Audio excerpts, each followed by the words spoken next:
The next exercise is thread the needle.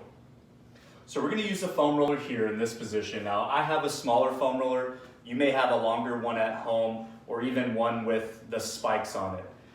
If you have the ones with the spikes on it and it's a little uncomfortable for your forearm, go ahead and throw a towel over it, and that'll basically create more of a smoother surface and it won't irritate your arm as much.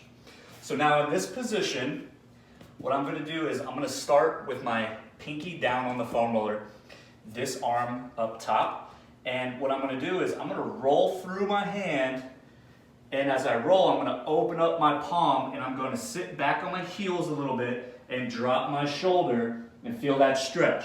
I'm going to hold for 1, 2, and then I'm going to come on back. Pinky down, I'm going to go, roll through, drop, 1, 2, come on back. And I'll show you from this angle as well. Pinky starting here, and here you go. As I'm rolling, I want to open up that palm so I get a good stretch on through my lats and through my mid-back. Same thing, go, drop, 1, 2, come on back.